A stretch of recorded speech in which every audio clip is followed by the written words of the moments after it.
Magandang hapon po. Makapal na abo at nangamatay na mga hayop at pananim ang tumambad sa mga residente sa Albay dahil sa pag-alboroto ng Bulkang Mayon.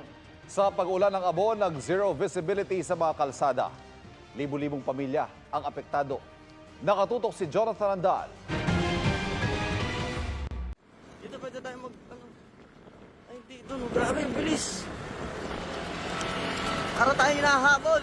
Gumulat sa mga motorista sa Kamalig Bypass Road ang tila pader ng usok at abo nang mag-alboroto ang Bulkang Mayon. Ano? Napakabilis ng gapang, guys. Si Hughes Cooper Kenneth na nagja-jogging doon kasamang mga kaibigan, di malaman ang gagawin. Pag tingin namin sa likod, ang itim na po ng usok noon. Doon na kami nagmadaling tumakbo. While running, actually nag-iisip na po ako ng possible ways kung paano kami makakasurvive noon just in case na maabutan kami. Parang tingin ko anytime lalamunin na lang kami nung ash. Ligtas naman daw silang nakauwi sa tulong ng isang residenteng nagpasakay sa kanila. Maging sa daraga, tanaw ang ragasan ng napakalaking plume o usok. Natakpan na nga ng husto ang bulkan. Ayon sa PHIVOLCS, umagos ang uson o pyroclastic density current sa southwestern slope ng bulkan na epekto ng lava flow collapse. Kinagabihan, halos hindi na maaninag ang paligid dahil sa ashfall. Nasa linya ka pa ba? Grabe, makakapalo na ang abo dyan. Sa Kamalig Bypass, ilaw na lang ng mga sasakyan ang tanaw. Hindi na kinayang alisin ng tubig ng bus ang kapal ng abo sa windshield. Wala na makita. Hindi kaya. Maraming tubig. Maging ang helmet ng rider na ito nabalot ng abo. Grabe, guys. Ang alikabok. Wala nang makita. Tumulong ng mga taga-LGU at BFP Kamalig sa pagmando ng trapiko at pag-alis ng abo sa mga daan. Nagtulong-tulong na rin ang mga residente na basain ang mga sasakyang balot ng abo. Namigay rin ng face mask sa mga residente. Sumabay rin sa ihip ng hangin ng ashfall. Kaya halos mag-zero visibility rin sa bayan ng Ginubatan. Pati mga sasakyan at halaman sa paligid balot ng abo. Ang Ginubatan MDRRMO namigay na ng face mask sa mga residenteng stranded sa labas. Ngayong araw, tumambad sa mga taga-Ginubatan ang makapal na abo, puspusa ng flushing operations ng mga otoridad sa mga pangunahing kalsada. Sa inisyal na tala ng MDRRMO, 41 barangay sa naturang bayan ang nabalot ng abo. Bukod sa ashfall, problema rin ng mga residente ang supply ng tubig sa lugar. Posible kasing kontaminado ang kanilang water source. Titingnan pa natin yung water source nila kung hindi ba apektado nitong ashfall. Tumambad sa mga magsasaka sa barangay Anoling ang ilan sa kanilang alagang hayop na lapnos ang balat at balot ng abo. Grabe. Pati ang kanilang mga pananim na sira ng abo. Ayon sa NDRRMC, nakanapuruhan ng abo ng Mayon ang Ginubatan, Kamalig at Ligaw. Mahigit 30,000 pamilya ang apektado sa tala ng Office of Civil Defense. Nakahanda naman ng DSWD na magpaabot ng tulong sa mga apektadong residente. Ayon sa PHIVOLCS, kabilang ang Ginubatan at Kamalig sa mga karaniwang makararanas ng heavy o matinding ash fallout dahil sa Mayon. Jonathan Andal, nakatutok, 24 oras.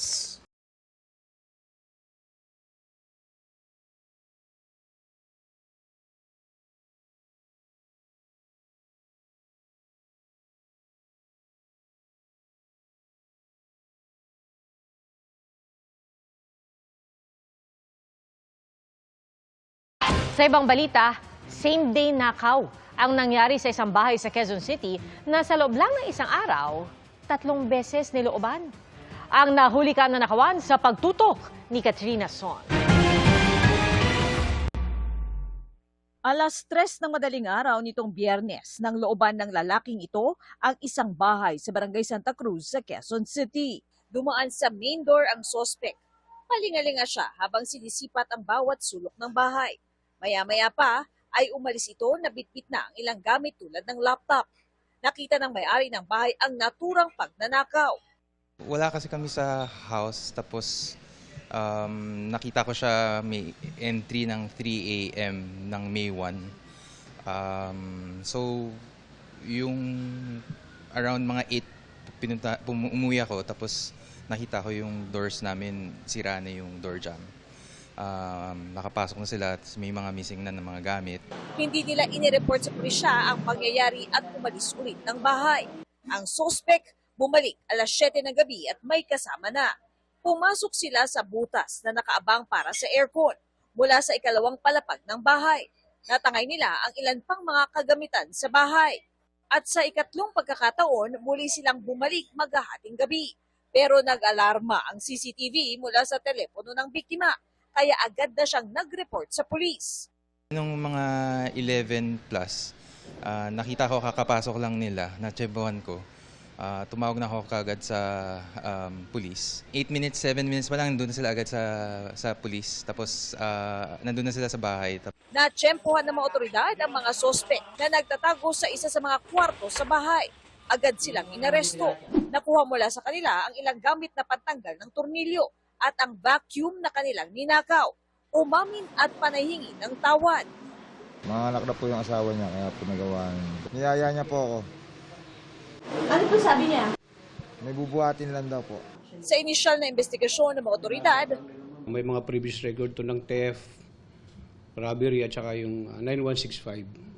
Kaya siguro yun ang means of living nila para masustentuhan nila yung paggamit nila ng droga. maharap ang mga sospek sa kasong robbery. Katrina Son, nakatutok, 24 oras. Nananatiling aktibo ang Bulkang Mayon at muling nagbuga ng abo ngayong araw. Ininspeksyon ni DPWH Secretary Vince Dizon ang mga tinamaan ng ashfall. Ang latest na sitwasyon sa Albay, sa live na pagtutok, ni Bea Pinlang. Bea. Ivan, perwisyo sa ilang bayan dito sa Albay ang abo dahil sa nag-aalborotong Mayon Volcano. Delikado po sa kalusugan natin ang ashfall, kaya doble kayod ang mga otoridad at mga residente para maalis ang abo. Nagmistulang deserto ang ginubatan Albay kasunod ng ashfall kahapon. Hanggang kaninang umaga, makulimlim at nabalot ng makapal na abo ang paligid. Ang mga palay na aanihin na sana ngayong linggo, hindi na mapakikinabangan. Malubha ang pinsalang dulot ng ashfall sa agrikultura ng probinsya. Hindi lang yung livestock, pati yung mga pananim. Lalo na yung mga palay. Ito ngayon ang medyo nag-worry ako dahil mataba na. Madali na yung nanihin. Ganito rin ang naranasan sa bayan ng Kamalig. Natabunan ng abo ang mga kalsada. Sasakyan, motorista, pananim, pati mga hayop sa bukid. Bumuga muli ng abo ang Mayon ngayong araw. Humigit kumulang 50 barangay sa Albay ang apektado. Nanuot na sa mga bahay ang abo. Halos zero visibility pa rin ang ilang kalsada. Kailangan namin linisin kasi unang-una, may pasyente po ako sa loob, tapos may bata, kailangan namin i-isolate yun. Linisin muna, tapos saka kami makakagalaw-galaw ng maigi. Mahigit 1,300 residente sa Kamalig ang inilikas ayon sa DSWD. 5 kalabaw at 2 baka na ang namatay dahil sa ashfall. May ilan pang nawawala.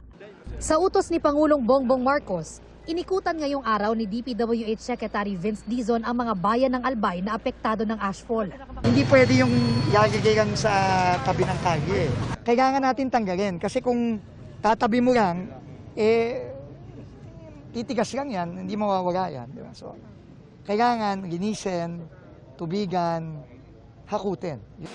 Magdaragdag ng personnel at mga truck ng bombero para maklear ang abo sa kalsada at hindi na bumara sa mga kanal. Malapit na magtag-ulan, ano yan, bago pa tumigas ng parang simento yung ash na yan, kailangan i-clear na natin yung mga drainage, i-declare na natin. Nagbabayanihan ang mga residente para malinis ang abo. Nagpadala rin ng tulong ang mga kalapit na probinsya gaya ng Sorsogon at Camarines Sur. Nasa alert level 3 pa rin o magmatic unrest ang Mayon. Bawal pa rin pumasok at lumipad sa 6-kilometer permanent danger zone. Strongly discouraged ang non-essential travel malapit sa bulkan batay sa abiso ng Department of Tourism.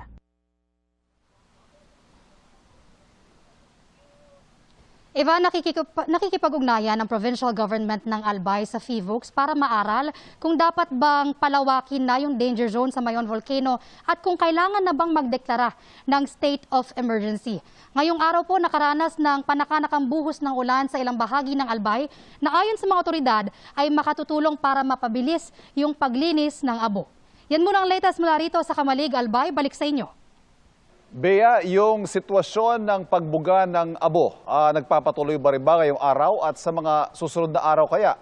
Yung mga normal activities, yung mga klase, yung mga pagbubukas sa mga establishmento, magpapatuloy kaya o kailangan mo nang suspindihin dahil malakas pa rin o marami pa rin ang ibinubugang abo ng Bulkang Mayon?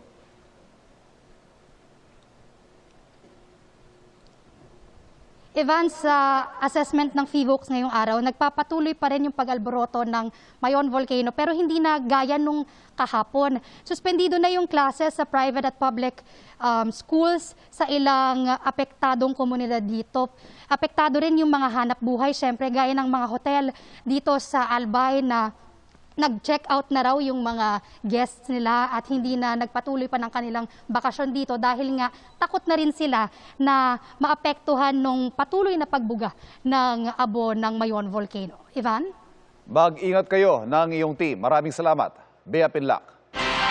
Mga kapuso, ngayon pong tag-init, hydration is key. Pero hindi raw lahat ng malamig na inumin makabubuti sa kalusugan. Ang payo po riyan ng mga eksperto sa pagtutok ni Darlene Kai. Ngayong umaabot na sa danger level ang damang init, paano mo ba tinitiyak na napepreskuhan ka? Si Fedila 3 beses sa isang araw kung maligo. Sa umaga, tanghali, gabi. Dami naman, Nay. Ay, kailangan eh. Hybrid kasi ako. Si Joseph na tricycle driver, laging sumisilong. Sobrang init po talaga para tayong nasa Riyadh. Si Anjanette, laging may baon na minifan. Kailangan pa rin. Lalo na po sa panahon ngayon, ang init sobra. At sa iba, quenching thirst is the key. Laging may ininom na tubig para ma-relax ng konti. Si Fernando, literal na todo kayod kahit nangangalay na sa pagkayod ng buko para sa tinda niyang buko juice. Halos doble po ang benta ko kaysa mga nakaraang araw na hindi pa po tag-init. Masarap sa pakiramdam after, tapos nakaka-hydrate siya, tapos compared sa soft drinks, syempre mas less sugar. Pero payo ng mga eksperto, mahalagang hindi na de-dehydrate. Yung dehydration na yan ang dahilan kung bakit nawawalan ng malay o kaya nagkakaroon ng problema sa parang inaantok ka, yung nawawalan ng malay, hindi ka magising, hindi ka makaisip ng maayos, na isa sa mga sintomas ng ating heat stroke. Pero ika nga, not all drinks are created equal. No ang masyadong matatamis. At kung coffee or tea is life, sundan natin na malinis na tubig. Kasi pagka caffeinated, maaari tayong umihi ng mas madalas. Tawag po natin dyan diuretic at mas matutuyuan tayo. makatutulong din ng electrolytes o minerals para mabalanse ang pagtanggap ng katawan ng tubig at ibang nutrients. Ang buko juice ay inuming may natural na electrolytes. Pwede namang mag-do-it-yourself o DIY ng electrolyte drink gaya ng post ng Quezon City Health Department. Sinubukan namin yan ni Charmaine na tindera sa karinderya. Malamig na tubig with lemon and pinch of salt. Cheers! Para sa akin ay refreshing siya. Hindi sobrang lasa yung asin, no? Pero kung ayaw mo ng tubig lang, pwedeng-pwede to. Ikaw ba? Refreshing siya. Pero hinay sa asin at asukal, ha? Pag masyado tayong maraming asin kasi nagkakaroon tayo ng water retention or yung iba kabaliktaran, para bang nahihirapan yung ating bato, yung ating kidney. The best pa rin daw uminom ng malinis na tubig na tumbas ng 2 litro kada araw o 8 hanggang 10 baso. Darlene Kai, Nakatutok, 24 Oras.